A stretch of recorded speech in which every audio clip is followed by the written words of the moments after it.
Good afternoon or good morning to everybody who's joining us for this webinar. I am the real Doreen Rentz. If you are seeing various different Doreens in the little Brady boxes that you see here. And I just wanted to let everybody know that we have really wanted to make this a discussion. So you've all been promoted to being meeting attendees rather than just observers. So if you're in your jammies, you don't necessarily have to use your video, but on the other hand, we're hoping that you may use your videos so that we know who's going to be talking, but just keep yourself muted until you're recognized. I am going to share my screen. Hi, everybody. So nice to see you. I'm going to share my screen so that you can see what we're going to be doing here.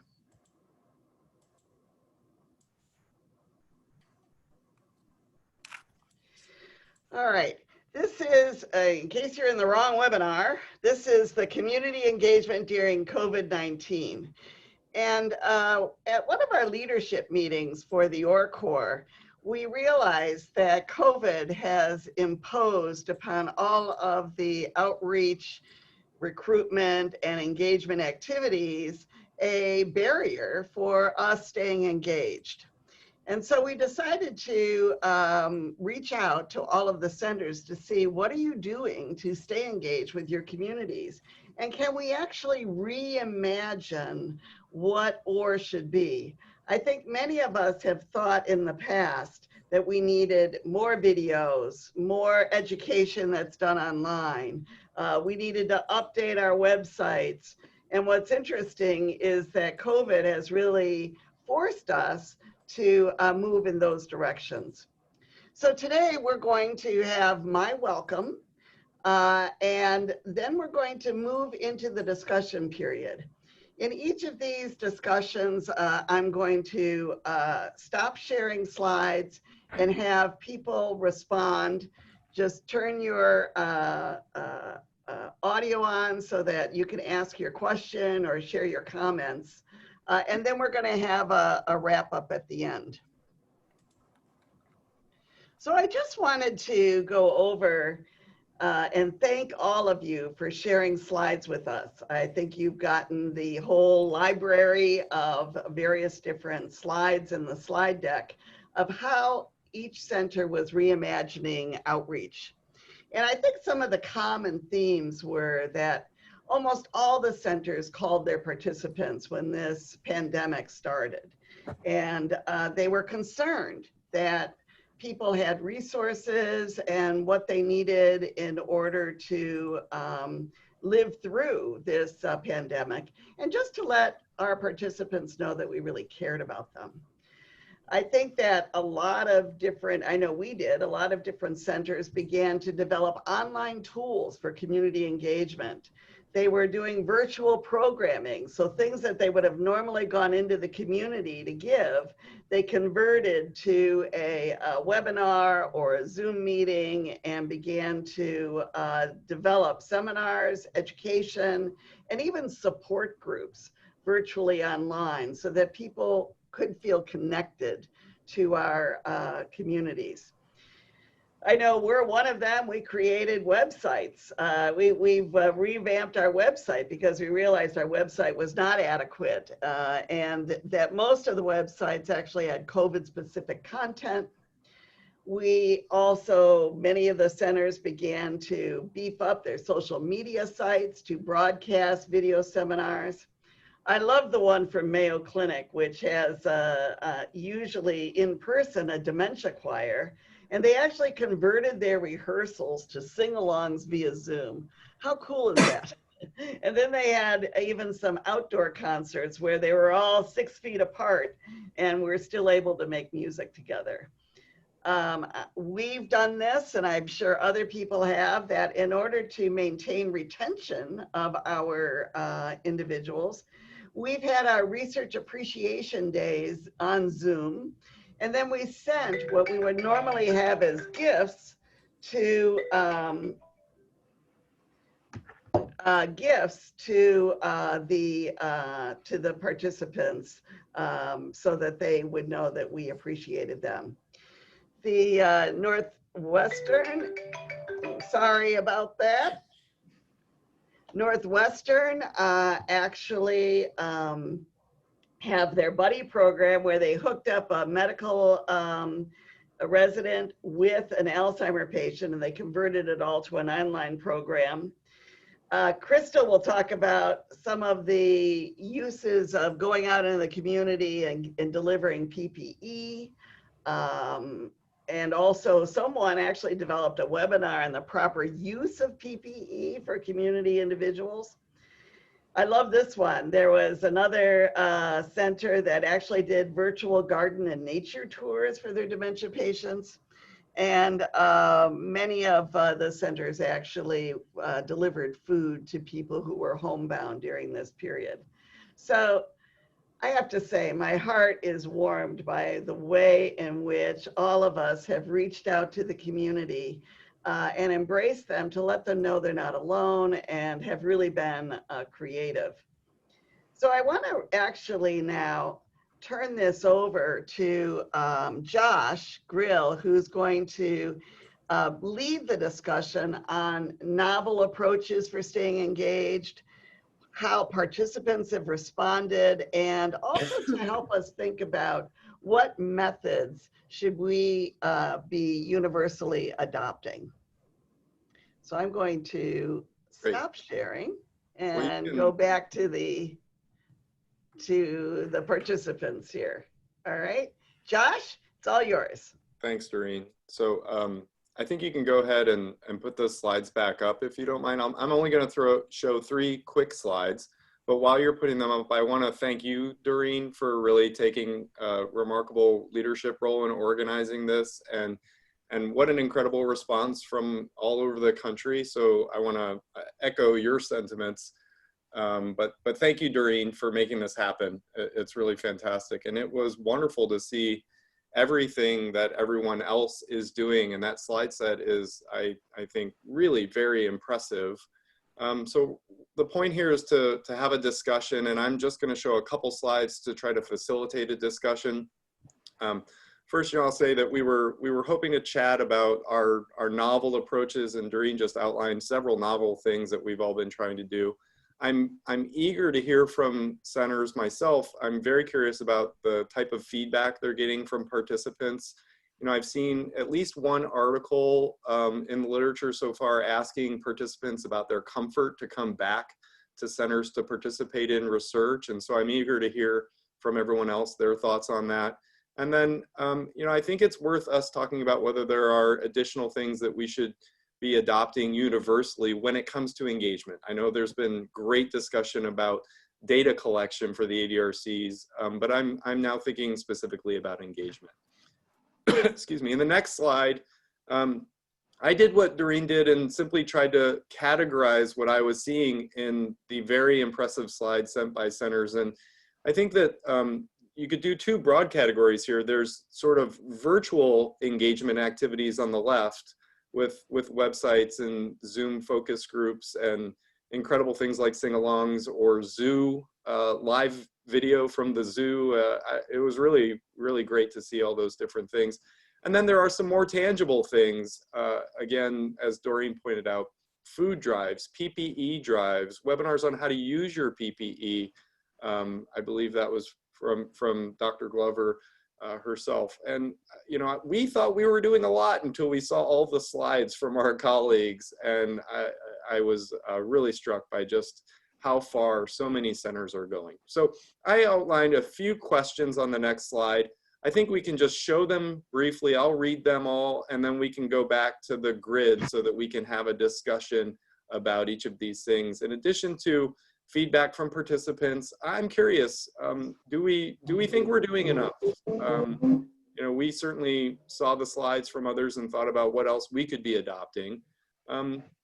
Even beyond the slides, what else could we be doing right now to keep our participants engaged and make sure that we don't lose them?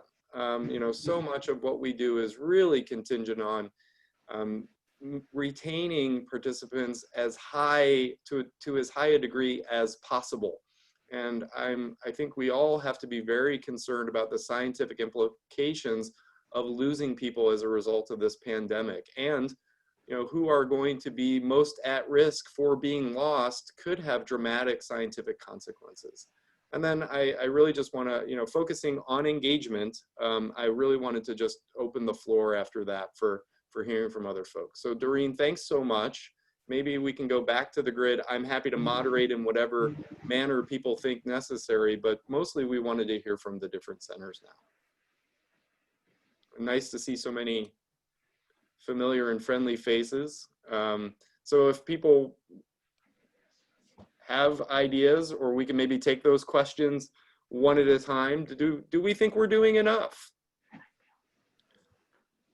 I see Ken Hepburn, who's, was in the business of creating virtual education for caregivers before the pandemic. I think the Tele-Savvy is a wonderful program and maybe a guide for all of us. I see Allison Lindauer at the home of technology. I'm trying not to call on people, but I want to make sure we have a good discussion. Given who we are as a group, we're probably all guilt-prone and guilt-ridden, so we all feel we aren't doing enough. I think it's great to see the suggestions from everybody. It gives me at least 3 new ideas, and we'll pursue 2 of them, I suppose. But this is really, really enormously helpful. So thanks for pulling it together, Doreen. I do think that the online, we're just scraping the surface and understanding ways to use Zoom or not to abuse it, and to make it more interactive. That's the hard part. This is more interactive than a lot of the Zoom stuff I've seen, actually. Yeah, I just wanted to thank you too, Doreen and Josh and Ken. I really appreciate this chance to join together and see all of our team members in one place is really fun. What I've discovered, and I'm not sure if you've seen this too, but many of the actual patients that I see are grateful for the Zoom option or whatever telehealth option, because I'm not sure if this is the case in your situation, but when I see a person with dementia, I spend most of my time with the family caregiver, and I hear things like, oh, I'm so glad I don't have to drive her in, or it's so stressful for her to come to you. This is actually much better. And I think I've heard that over the years in my research and in my clinical care, and I'm just delighted that this is where it's moving. I'm probably one of the few people that is just loving the telehealth. And I guess my main concern is I hope Medicare doesn't take that away. But that's kind of a different topic and a different day. Yeah, it's been remarkable to me how pleased the participants have been to have their assessments done, to the caregivers to have a place where they can talk about, the stresses of caregiving during COVID, and the cognitively intact participants to be able to just continue to give and to continue to participate. So I think even just being able to, we very, very quickly moved our assessments to telephone, because we have a lot of participants who don't have access to Zoom or anything but a landline. And so it's just been, it's been really gratifying to be able to reach out and interact with so many people. And I think the COVID questionnaires that we've been doing also have been helpful in that way too, because it gave us another excuse to call and reach out and see how people were. So just important. Thank you, but can you introduce yourself and what center you're from? Oh, sure, apologies. Yeah. Judy Newgrish. Everybody, right, so we can get to know each other a little bit more intimately. Sorry, Judy Newgrish from Mount Sinai in New York. Hi, this is John Lucas at Mayo Clinic in Jacksonville. One of the challenges that we faced is our outreach is primarily in an underserved community in our African-American neighborhoods. Early on, there was a lot of lack of familiarity, lack of comfort with technology, lack of access to technology. We were lucky to leverage some resources, but mainly our staff had to really do a lot of legwork early on to get people online, get them to figure out how to use Zoom and things like that.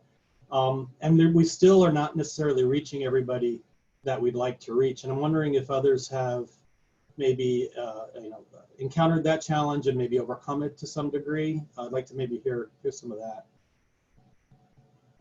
Hey, John, this is Crystal Glover with the Rush Alzheimer's Disease Center, and we have outreach in our OR efforts with really diverse communities, including Black and Latino communities, and there's been sometimes quite a bit of a digital divide and sometimes a digital desert.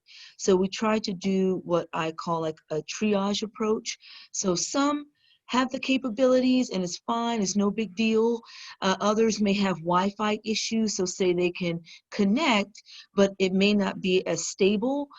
Those individuals we will work to say when folks in the home may not be on the Wi-Fi as well, so we can schedule time with those participants or community members when they can really be a focus with the Wi-Fi in the home. But other times we've had to just break it down and go to either the landline or the Zoom call-in function, which has been so great to have the Zoom call in and just highlight for folks. Or the landline, but we've also moved to what we call curbside events, to where we will do, or we've started up for a lot of people who want that in-person feel, may not have stable Wi-Fi, may not understand how to connect, where we do socially distanced, masked outdoor events, say in library parking lots, where we reach out to existing participants and community partners. And we've piloted some of those recently and they've gone pretty well received, and people enjoyed seeing the staff or being able to see us there. So that's how we've handled it, especially within underserved communities without those resources or different levels of resources. We try to meet each group where they are, because there are quite a few savvy older seniors who are Black or Latino, but there are some that just don't have that bandwidth, literally. I hope that helped. Hi, yep. All right. This is Ari Bomick from the Michigan Alzheimer's Disease Center.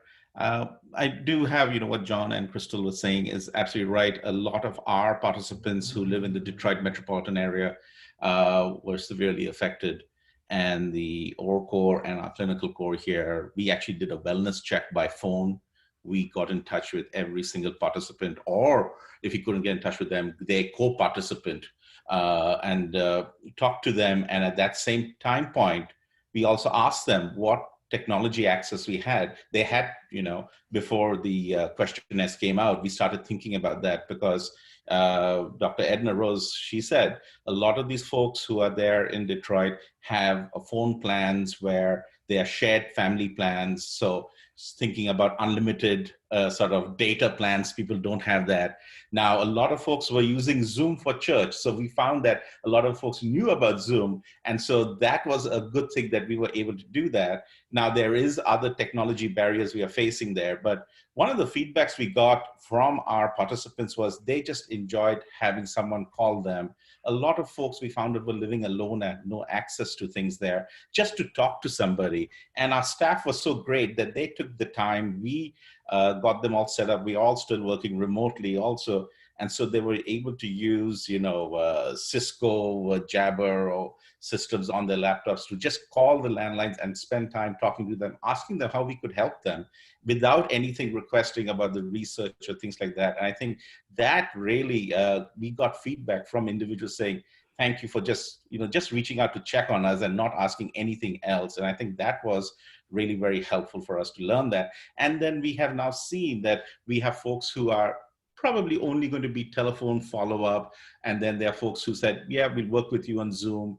There are challenges there. There's bandwidth issues, technology fails, doing consenting and reconsenting using different methods. We have come up with, I think the IRB allowed us 4 methods, whether we use a new e-consent system or just send it and they take a picture and sign it and email that back to us. So we came up with a couple of those ways to do that and sort of modify our research visits over the last 2.5 months. Hi, this is Sharnita from the Penn Memory Center. I also wanted to echo just the similar thoughts that everyone else had about the importance of communication. In particular, we've decided to basically use our newsletters to basically keep people updated on just changes in the study and what visits will look like during this time so that people are kept up to date and they know what to expect. So for one of our studies, the ABC study, we had a newsletter that we send out monthly that usually highlights participants' experiences and shares any new findings on the study and things like that. But we've kind of transitioned into updating people monthly on what will imaging visits look like. What is it like to, have to wear a mask the whole time, or, just keeping people informed on what virtual visits are like and what they will have to come in for versus what they won't. And I found that people have been pretty receptive to that. Like, people have enjoyed being kept in the loop and not being caught off guard. Yeah, it's Jason. I work with Sharnita at Penn at the Cohort, and what Sharnita put together with Terry Casey was we profiled the first ABC, which is the UDS study at Penn, what we call ABC study, Aging Brain Cohort. We profiled the first participant who came in for an in-person imaging exam, because we realized that the risk-benefit ratio had changed for imaging studies, given the PPE, given the risk of obviously COVID exposure. And so we decided, let's put a face on it, quite literally. And so Sharnita interviewed the first participant, and we're keeping close track both of our rates and reporting out in that newsletter as what the rates of participation are in the studies, and doing more profiles of people who get imaging studies to put a name, a face, a story behind who they are, why they did it, and how it went. Because the conceptual model is, the risk-benefit ratio has changed. Certainly the travel hassles have been addressed by remote visits, but coming in to get imaging, which is so critical, is perceived as obviously more risky. And then the other aspect was Sharnita and Terry Casey led efforts as well with our social work team to create online forums for the caregivers to talk about the challenges of caregiving in the time of COVID. We found that among several other exercises, helpful to kind of build and recalibrate what we need to do to keep the trust in the community that we care and we're responding to this awful catastrophe. These are all great ideas. I love this idea of profiling the new visits, the new normal visits that we're going to be having, because it does alleviate people's fears. We are going to move on, though. Let's keep the enthusiasm of this discussion going to Crystal. Let me just go back here and share again briefly. We're going to have another 15 minutes, and Crystal's going to lead us on novel, virtual, and next level engagement. Crystal, did you want me to show the slide for you for the next one? Okay, there you go. Yes, that'll be great, Doreen. Yeah, thank you. Thank you, Doreen, for putting this together, and thank you everyone for joining us today.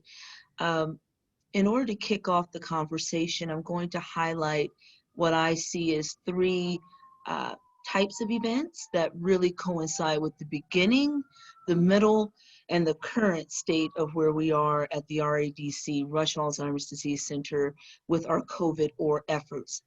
So in the beginning, we went dark March 16th, so pretty much a while ago, and we immediately worked with Ken at Emory and Allison at OHSU around the letters that they put together specifically for caregivers. And we took those letters and we tweaked them for especially our Black Latino, and Southeast Asian communities that we really work closely with to say, hey, how can the key information that you need, of course, with COVID, how to stay safe, both physically and mentally, as well as how to maybe work in multi-generational homes.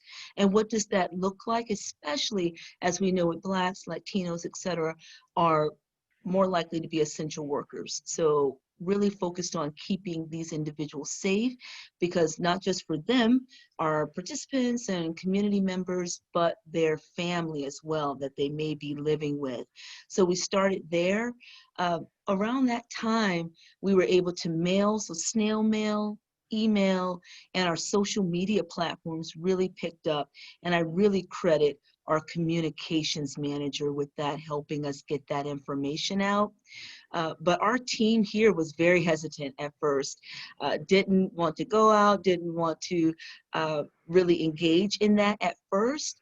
But I would say maybe after 2-3 weeks, that's where we hit the middle, where a lot of innovation occurred, and you can see things on the slide that we took part in. But the biggest one being in the middle phase was this PPE webinar. One of our stakeholders from a Latino community in Chicago reached out and said, hey, can we hear about how to use PPE correctly? What is PPE? And can we have it in English and Spanish? So we partnered with one of the nurses in our clinics. One of our ORCOR members served as a translator, and it was a success. We had a great time with really going through what are the key pieces for COVID safety, how to use those pieces and how to secure those. And that's led to our PPE drives and the small grants that we've received from the AIDS Foundation of Chicago. So that was very fun. But the big one that most proud of was every year we have a back to school health and wellness fair in person. Couldn't do it this year, but we really wanted to flip it or have it in another way, another platform. So we partnered with local laundromats who are owned by people of color in communities of color, where our participants reside, our community members are, and where there are large amounts of essential workers. And so we've been moving throughout the catchment areas that we serve, mostly at the RADC, to do educational resources during this time, PPE distribution at this time, as well as providing resources for laundering. So helping individuals launder their clothes because they may not have this at home. And a key piece of staying safe with COVID, especially for essential workers and multi-generational homes, is to wash their clothing frequently. So we're on our, I think, 4th or 5th one now. And that's been very successful and quite exciting, and very proud of the team for that. So I think I would like to open it up with any questions about those events and hearing what others have done to translate what they've done, say annually, or has been a mainstay in their centers. How did they translate it for use during COVID? What are some of those novel things that we didn't know we could do that we are now doing in such a short amount of time due to this pandemic?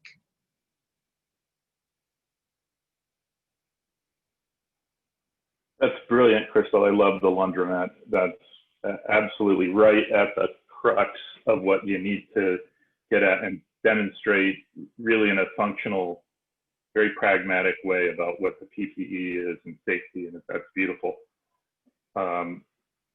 What we've done is not so much, so my name is David Johnson. I'm with UC Davis Alzheimer's Disease Center. I've been ORCOR leader for about 2 years now.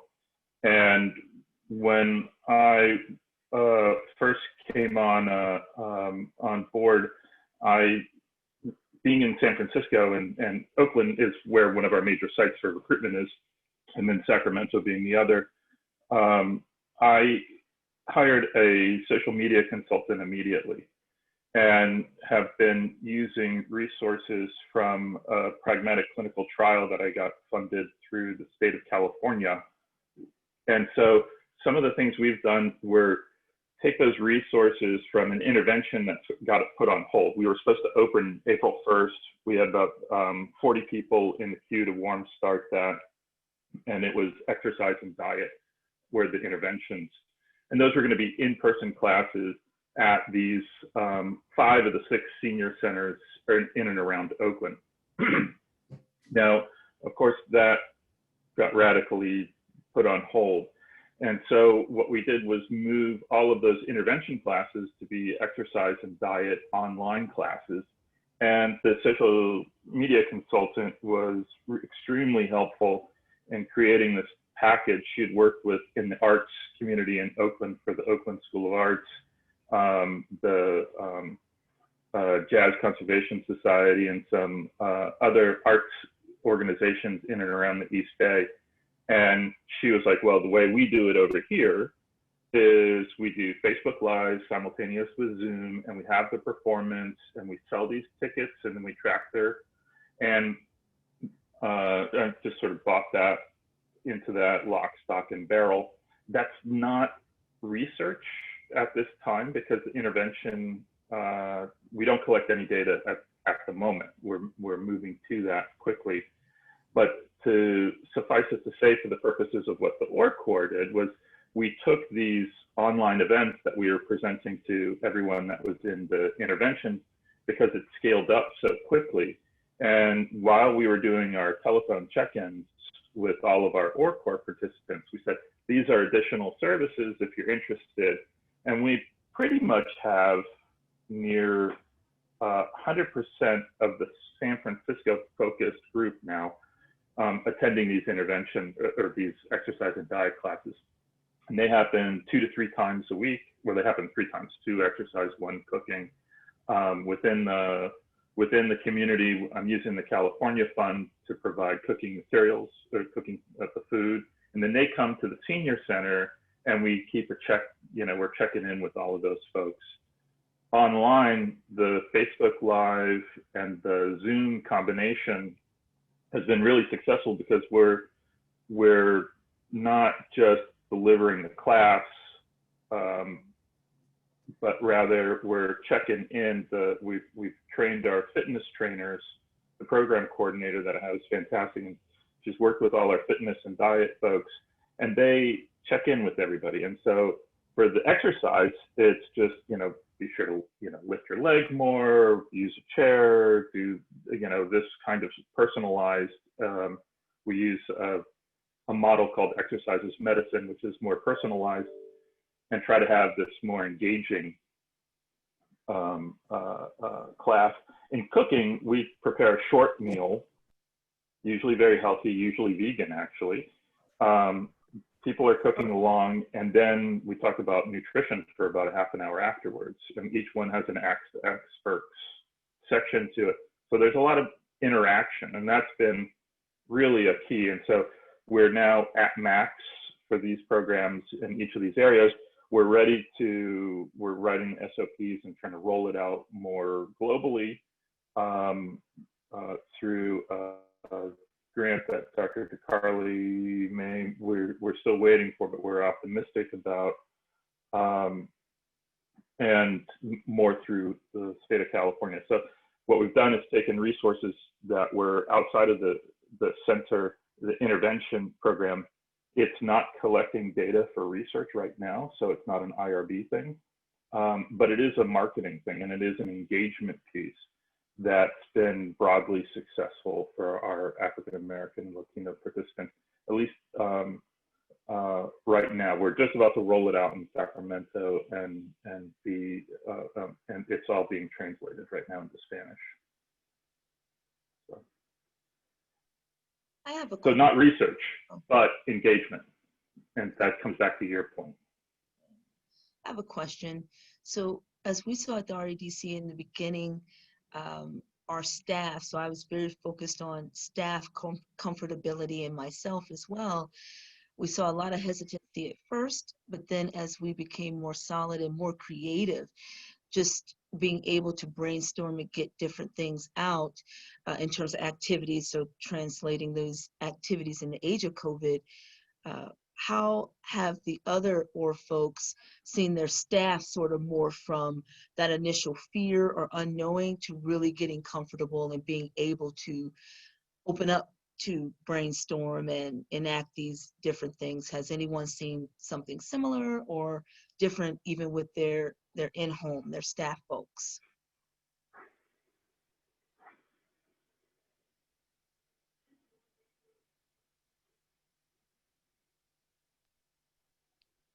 I mean, for us, we've had some reasonable hesitancy from people who would be deemed at high risk were they to get COVID. And I think we've had a wonderful stepping up by the folks who aren't in high risk categories to say, you know, whatever needs to be done, we'll do it so that those folks can stay home.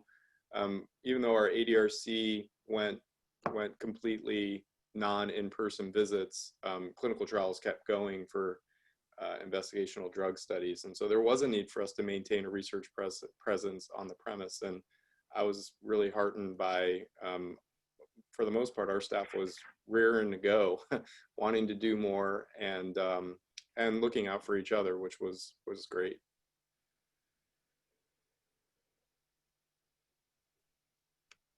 Same here. I think after that first month, it was just ready to serve, ready to get out there with both the research piece, the OR piece, every side. And it's just been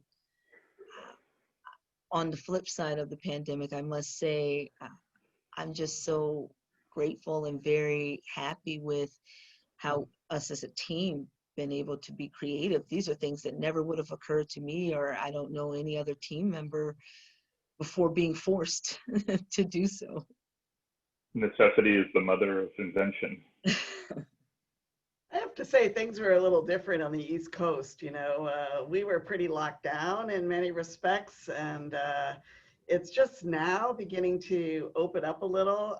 You can't gather more than 10 or 15 people in a room. So, but what I'm pleased about in my staff, even though we weren't out there on the sidewalk, was that they were really eager to develop new methods for engaging the public. And I couldn't be prouder of them either, just like you, Crystal. You know, maybe some of the stuff aren't as innovative as having a choir rehearsal via Zoom or the laundromat thing. But on the other hand, you know, I'm really pleased that that we've been doing what we've been doing, even though we haven't really overcome the fears of getting together yet. Hi, it's Allison. I'm at Oregon Health and Sciences Alzheimer's Disease Research Center.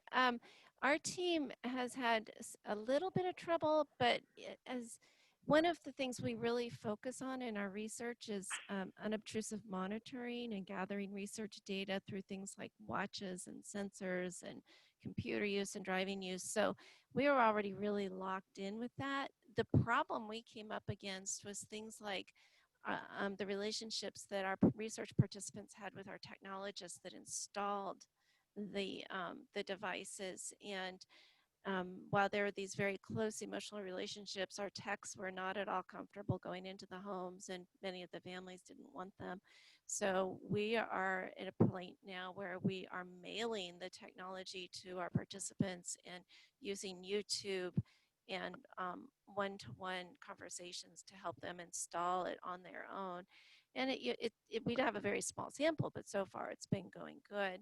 The other thing we did was we seized the opportunity to assess kind of how people are doing right away. And we were able to, through our unobtrusive monitoring, able to see, you know, we do a weekly survey, and we had almost 1,400 respond to our weekly survey. And, you know, in early March, people were responding, about 10% of people were responding that they were actually feeling lonely. And then, you know, by April, about 20% were feeling lonely. And that coincided with the decreased number of step counts in the home. So people were feeling lonely and they weren't moving as much. And so we're able to kind of target our newsletter and our e-messages around, you know, how to reach out, how to connect. But it's definitely a brand new world. Fabulous. We're going to move on, but keep your ideas going because this is a great discussion. Thank you, Crystal, very much. We're going to move to Yakeel Quiroz, who's been doing some really very interesting stuff as well. Let me just quickly move to the next segment here. So Yakeel is actually going to talk about scientific needs that we might be facing now, risks, opportunities, novel data collection, and any study interventions that any of you might want to share with us as well. So Yakeel, go ahead. Thank you. The same thank you, Doreen, for organizing this and everybody for attending. It's really great to hear all these amazing ideas. As believe it or not, I'm taking notes as we go with all the different ideas. It has been great. So yes, I wanted to lead the discussion about like some of the scientific needs that we have now after everything that we have been facing with COVID, particularly knowing that COVID has been impacting more the underrepresented, underserved communities like the African American, Blacks, and Latinos, and other communities as well.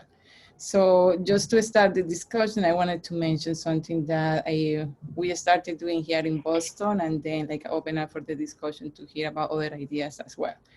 So in April, for us, the end of March, so the same like we went in lockdown. So the first thing that we did was the same that many of the sites did. We called the participants enroll, and in particular, and involved with the Latino Spanish-speaking participants. So I called a few of the participants. After a few calls, I noticed that they were, of course, the same that you probably have noticed as well. They were reporting more depression, more symptoms of depression, and more isolation, and others as well.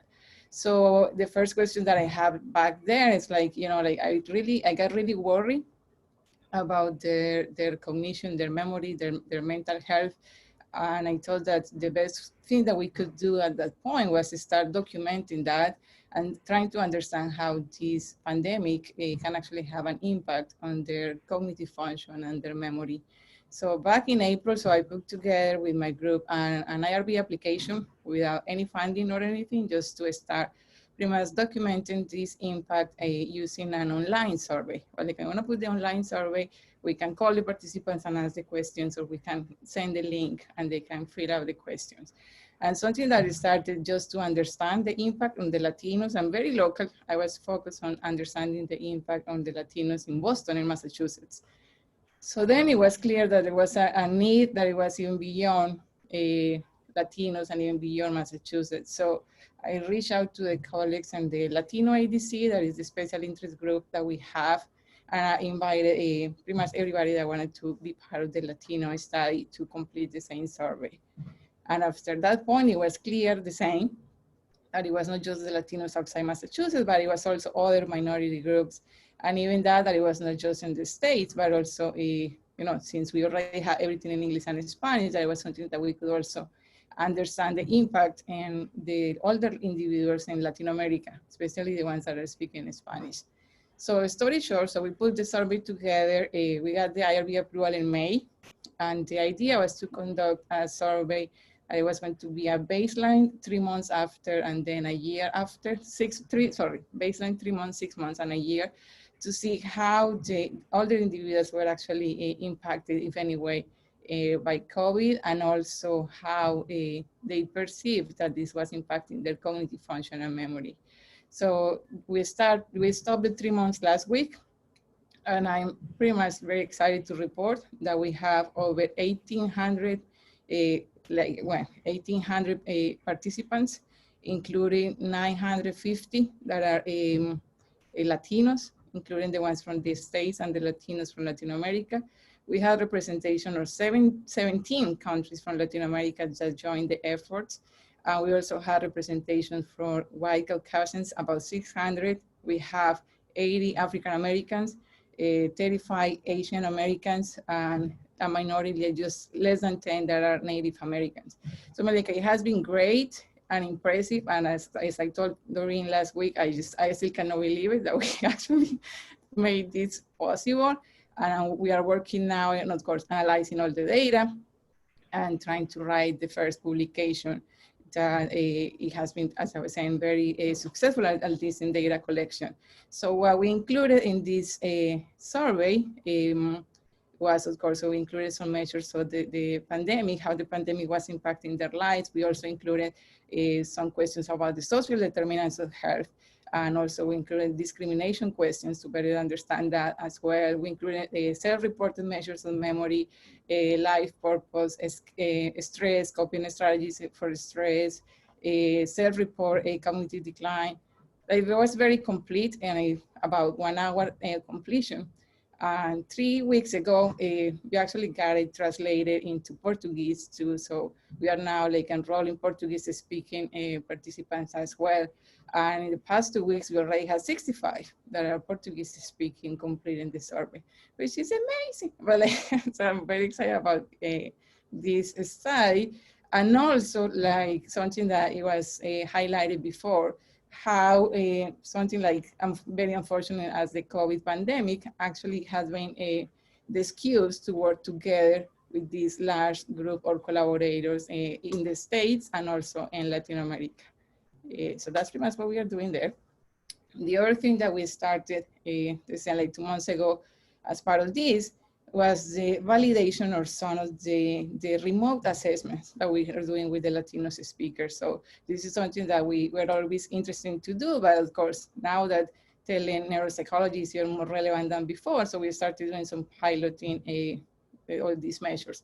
So that like another avenue of research that is ongoing, but we have been just in the first, like piloting a couple of measures for memory testing of Latino Spanish-speaking participants. Okay, so that's everything that I had to report. So now I would like to open it to the group and see if you have any ideas or recommendations for like how to move forward with the scientific understanding of what's going on with these communities.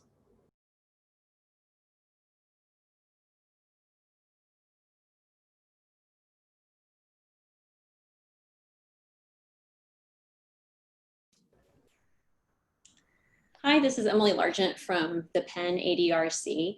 Yakeel, I'm so excited to hear about your survey. We had similar thoughts from some of the events that Sharnita and Jason highlighted, where especially our town halls, where caregivers were talking about some of the unique challenges that were arising. And we saw that there were understandably patterns for people who were caregiving in the community setting versus people who had a loved one who was in a nursing home or a long-term care facility. And so we are fortunate to have had support to kick off qualitative interviews with care partners.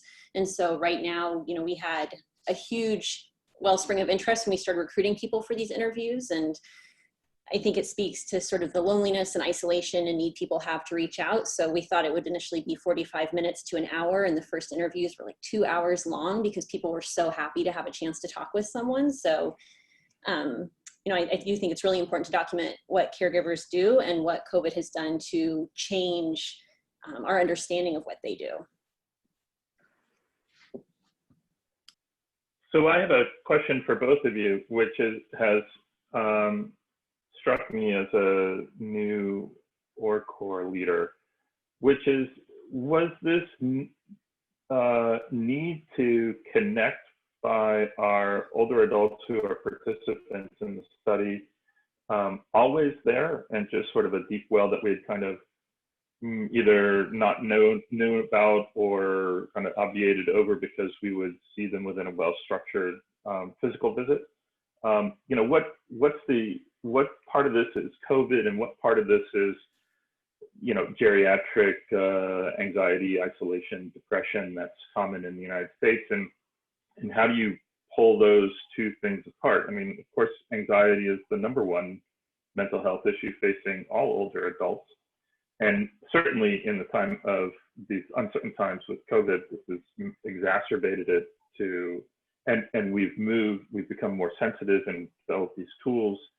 But how much was already there, and what is COVID? Do you guys get a sense of that right now? Most of my folks are just so eager, like you all, to come in and talk, but that's the report that you always get from every graduate student, every recruiter. You know, if you don't put them in a box, they're going to talk to you for as long as you let them. And so, how do you guys gauge that? Do you have a sense? for me, for instance, when I started making these calls, it was very clear that it was COVID. Like the first person that I called, he pretty much said like, yeah, my son lost his job, you know, like now they don't know what they're going to be doing. So I'm really worried about them. And the next thing that he said, he was crying because everything was falling apart around him. So, and it was pretty much that the son lost the job because of COVID. And it was the same, like one of the jobs that, as many people, that it was impacted by getting unemployed. But the other point that you mentioned is true, like at least for the participants that we have, we used to see them more often. So it's kind of like this, and as part of the interview and as part of the conversation, you always get a chance to talk to them and see how they are doing. But the same, like not in the same, at least for me, was something different when I start having the conversations with them compared to everything before. I'm thinking in particular what Doreen was saying. It's like, how is this going to change business, you know, our normal business model? And with this obvious need for connection that so many people have, how do we do that within the ORCOR framework? How are we doing it now, pre-COVID, if you will, or before pre-COVID, and now during and into the future when it's either less of an issue or just the crystal ball? How's it going to change how we do that? Do we have now a structured wellness check-in is what I'm promoting. David, I think we're in the middle of figuring that out. I think the effects, at least in our communities, are Black and Latino, and arguably even more broader communities across Chicagoland. The impacts of COVID will reverberate for years to come, in my opinion, from job losses to loss of family members to, we always have dealt with a fairly active group of people, so active in faith-based communities, education, learning, even political, environmental efforts around the city. And being that that's now truncated, people are experiencing that loneliness and social isolation that were not experiencing it before. And if they were, it's just exacerbated now on top of the other issues. So I would say what we're doing now and what we're developing with an eye forward as a team is going to be here to stay. I think we'll only perfect these more remote or contactless platforms. And we're looking to do with some of what you guys are, David, Emily, with the qualitative interviews and the surveys. I think those are great ideas. So if I can jump in, this is Ken Hepburn from Emory. Two things that this situation has made clear to us about the standard operating procedures is that we have not paid a lot of attention to very, very hard to reach populations. We have lots of rural areas in Georgia, which are definitely digital deserts. And so how do we reach those populations? And one thing we've begun to do is to develop additional linkages with other organizations. I just had a conversation today with the University of Georgia, the statewide agricultural extension system. And there's a whole network of educators through that system that we can tap into that we never have. So I think that's one area of movement that we're going to be undertaking. And the other is, particularly since I've been so focused on online, asynchronous kinds of stuff, getting into more and more high tech, moving back from that to much more low tech, paper kind of documents, pamphlets, brochures, other kinds of materials that I've moved away from for the last several years.